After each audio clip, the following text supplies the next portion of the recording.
اعوذ باللہ من الشیطان الرجیم، بسم اللہ الرحمن الرحیم۔ السلام علیکم ورحمۃ اللہ وبرکاتہ۔ آئیے ناظرین، میں آپ کو آج ایک بہت ہی پیاری حکایت سناتا ہوں۔ ایک بادشاہ ہوتا ہے، وہ اپنے شہر کے جتنے بھی بے وقوف لوگ ہوتے ہیں ان کو اپنے دربار میں بلاتا ہے۔ بادشاہ کے جتنے بھی سپاہی ہوتے ہیں وہ اس شہر کے جتنے بھی بے وقوف لوگ ہوتے ہیں ان سب کو حاضر کرتا ہے بادشاہ کے پاس۔ جب سب بادشاہ کے پاس آ جاتے ہیں تو بادشاہ ایک ایک کر سب کا انٹرویو لیتا ہے۔ اب جب سب کا انٹرویو لیتا ہے تو ایک بڑا بے وقوف بادشاہ کے سامنے پیش کیا جاتا ہے۔ بادشاہ کچھ سوالات اس سے کرتا ہے اور اس کے بعد اپنے سونے کی جو مالا ہوتی ہے نا بادشاہ کے گلے میں، وہ اپنے گلے سے وہ اتار کر اس بے وقوف کے گلے میں ڈال دیتا ہے اور اس کو بولتا ہے کہ جاؤ۔ وہ بے وقوف جو ہوتا ہے وہ خوشی خوشی گھر چلا جاتا ہے کہ بادشاہ نے مجھے ایک سونے کی مالا پہنا دی ہے۔ کچھ ہی عرصہ گزرتا ہے کہ بادشاہ کی طبیعت ناساز ہو جاتی ہے، تو وہ جو بے وقوف ہوتا ہے اس کو اس چیز کی خبر ملتی ہے کہ بادشاہ کی طبیعت بہت ناساز ہو گئی ہے۔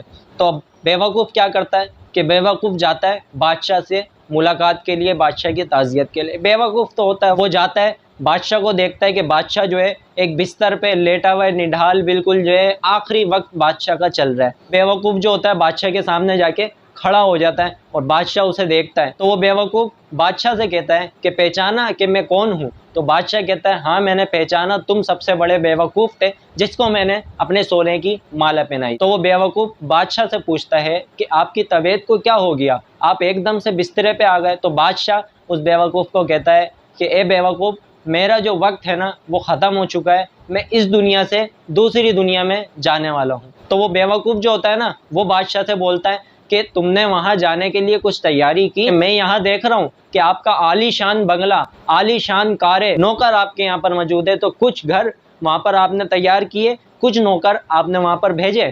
تو بادشاہ جو ہے افسردہ ہو جاتا ہے اور بادشاہ بولتا ہے کہ نہیں، میں نے یہ تو نہیں کیا۔ تو بادشاہ سے پھر وہ بے وقوف دوبارہ بولتا ہے کہ بادشاہ، کیا تم نے وہاں جانے کی کوئی تیاری کی؟ تم نے وہاں پر نوکر اپنے بھیجے جو تمہاری خدمت کریں؟ کیونکہ میں یہاں دیکھتا ہوں کہ آپ کے محل میں نوکر بھی موجود ہیں جو آپ کی خدمت کے لیے اینی ٹائم حاضر رہتے ہیں۔ تو بادشاہ اس کی اس بات کے اوپر بھی شرمندہ ہوتے ہوئے کہتا ہے کہ نہیں، میں نے اپنی کوئی تیاری نہیں کی جانے کی، میں نے نہ وہاں پر اپنے کوئی نوکر بھیجے، میں وہاں پر صرف اکیلا ہوں گا اور میرے ساتھ کوئی بھی نہیں ہوگا۔ وہ جو بے وقوف ہوتا ہے نا وہ اس سونے کی مالا کو اتارتا ہے جو اس بادشاہ نے اس کو دی ہوتی ہے، وہ مالا اتار کے اس بادشاہ کے گلے میں پہنا دیتا ہے اور اس سے کہتا ہے کہ سب سے بڑے بے وقوف تو بادشاہ تم ہی ہو کہ تم نے اپنے اس جگہ سے دوسری جگہ جا رہے ہو، وہاں پر جانے کی کوئی تیاری ہی نہیں کی۔ اس حکایت کا مین مقصد یہ ہے کہ ہم اپنے دلوں کے اوپر نظر ماریں، اپنے اعمال کے اوپر نظر رکھیں کہ ہم کیا کر رہے ہیں دنیا میں۔ کیا ہم دنیا کی تیاری میں تو نہیں لگے ہوئے، ہم کمانے میں ہی تو نہیں لگے ہوئے، ہم کھانے میں لگے ہوئے، ہم رشتہ داریوں میں لگے ہوئے، ہم ہر چیز کے اندر لگے ہوئے، پر نیکی کی طرف ہماری